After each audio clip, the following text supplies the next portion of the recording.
Welcome to this next class, and in this class, we will learn about the hair expression. I would say impressive hair expression in English जो आपको ज़रूर आनी चाहिए and mostly IELTS में आपके बहुत help करेगा band scan करने के लिए. So let's start with the very first one.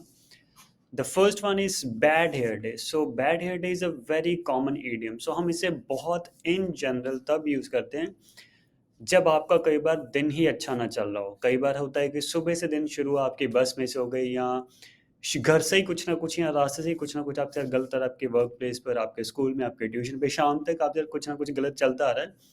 So you can say like this is a bad hair day. So ये हो गया इसका प्राइमरी यूज इन जनरल. दूसरा कई बार मोस्टली मेरे साथ भी मोस्टली लोगों के साथ होता है when you are not satisfied with your hairstyle. So कई बार कहते हैं कि आपको आपका हेयर स्टाइल पर्टिकुलर डेज पर अच्छा नहीं लगता जो कि यूजुअली होता है. So you don't feel that confident and आपको एक आपका अपेयरेंस का कॉम्प्लेक्स पूरा दिन रहता है. So that is the reason उस टाइम भी you can say that is a bad hair day. So कई बार मोस्टली मेरे साथ होता है, मेरे फ्रेंड्स के साथ बंदे से वो बार बार अपने बाल चेक करते हैं, उन्हें लगता है कि शायद वो अच्छे नहीं दिख रहे हैं जिसके कारण वो अपना कॉन्फिडेंस लूज कर देते हैं. So these two are the journal cases. Now let's see the example. I'm sorry. So let's see the example. The first one is I won't be coming to gym just because I have a bad hair day. कि मैं आज शाम को gym नहीं आ पाऊंगा because आज का मेरा दिन अच्छा नहीं था. Next. Try not to talk to him. कोशिश करो उससे ना बात करें. As क्योंकि वो चिल्ला रहा है सब पे because as he is having a bad hair day. So जैसे मैंने यहाँ पर दो बार एज यूज़ किया, तो यहाँ पर दूसरी बार एज नहीं यूज़ करेंगे.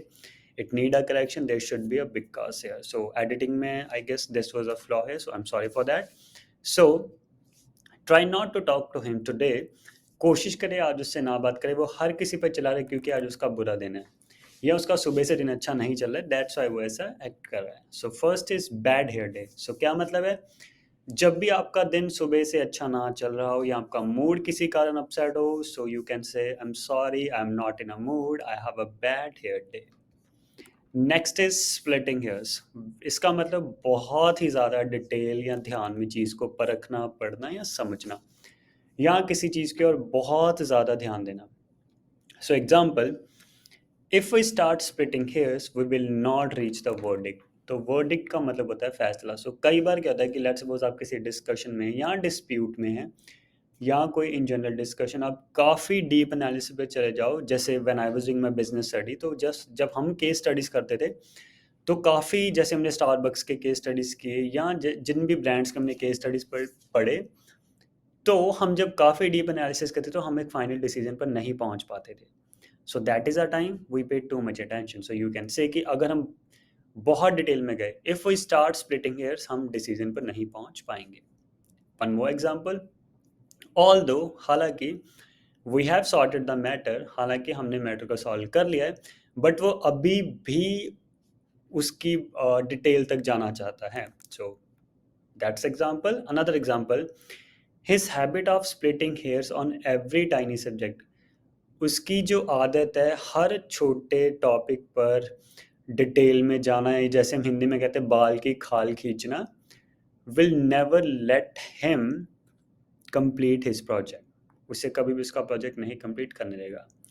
सो इसका पॉजिटिव भी एक बड़ा अच्छा स्टेटमेंट बनता है कि just by splitting hairs on that domain, तो कह सकते हैं कि क्योंकि उसने उस टॉपिक पर, यहाँ domain, domain means not IT वाला ही डोमेन है, तो डोमेन हम किसी सेक्टर को या फील्ड को भी कहते हैं. तो क्योंकि उसने उस डोमेन को काफ़ी डिटेल ओरिएंटेड समझा है, पूरा डीप एनालिसिस किया है, सो उसने उसे मास्टर कर लिया. So that is a splitting hairs. Next move to next one. So the next one is makes your hair stand on end. So that means डर जाना, घबरा जाना. सो विच कॉज फ्राइट और टेरर इन समबडी. कोई बात जो आप में डर और एक डर वाला फैक्टर पैदा करे, उसे कहते हैं. सो जैसे मोस्ट कॉमन हम हॉरर मूवीज देखें या रात को, यहाँ कई ऐसी बार जगह होती है जहाँ पे आप डर जाते हैं.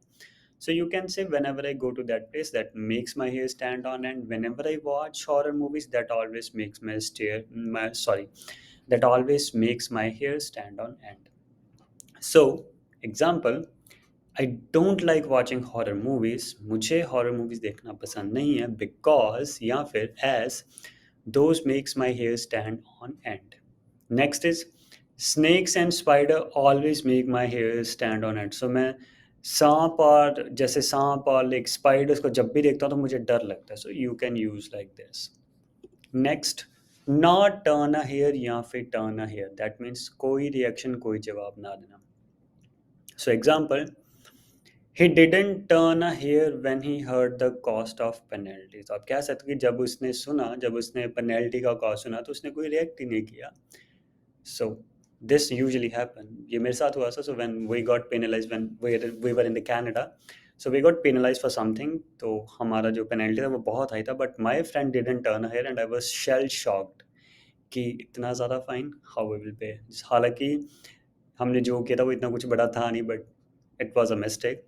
नेक्स्ट इज जजेस didn't turn the hair after seeing his performance. So आप कह सकते हो कि जजेस ने कोई रिएक्शन ही नहीं दिया उसकी परफॉर्मेंस देखने के बाद, हालांकि उसका परफॉर्मेंस बहुत अच्छा था। Next is let's sit down, that's the best activity I always love to do. Relax, behave casual and normal. हम यूजुअली वीकेंड्स पर जब हमें कोई काम ना हो, हम रिलैक्स रहना पसंद करते हैं। So the idiom is let's sit down. So let's suppose आपसे किसी ने पूछा कि what you usually love to do on the weekends, आइल्स में मोस्ट कॉमन क्वेश्चन है। So you can say on weekends I usually prefer lets my hairs down, or I usually prefer to let hairs down on weekends instead of going to parties, instead of going to temples, instead of going to playgrounds, anything up to you। On the other hand अगर आपको जाना पसंद है तो you can से, आप ऐसे बोल सकते हो, इसका रिवर्स बनाते हैं नेगेटिव में। On weekends, I do not like to let my hairs down. Rather, I prefer go to gym or my hobbies classes. So आप दोनों तरीकों से बोल सकते हैं। Next is, I want to finish my assignment first so that I can later let hairs down। सो आप कहते हैं कि मैं अपने असाइनमेंट्स, जैसे when I was doing my post graduation, so ये मेरी एक हैबिट थी कि मैं अपने असाइनमेंट्स काफ़ी जल्दी ख़त्म करता था ताकि मुझे फ्राइडे सैटरडे संडे ऑफ मिल जाए, बिकॉज मेरे काफ़ी और एक्स्ट्रा क्लासेस थे जो मुझे पढ़ने होते थे। So that's why it was my habit to finish my assignment fast so that I can later let his down, or you can say so that I can do my other important thing, or so that I can pursue my hobbies classes, so you can say whatsoever। So primary let's say down means relax karna। Next is get on one's hair or get on someone now। So very common, and this is the last one, किसी को बहुत तंग करना, so to annoy someone। Example, I would have completed my work on time if my niece would have not got on my hairs। मैं अपना काम time पर ख़त्म कर सकता था अगर मेरी niece मुझे इतना तंग या इरिटेट ना करती। So that's all for today, thank you very much, do subscribe to channel, keep watching, keep learning and keep grooming your English।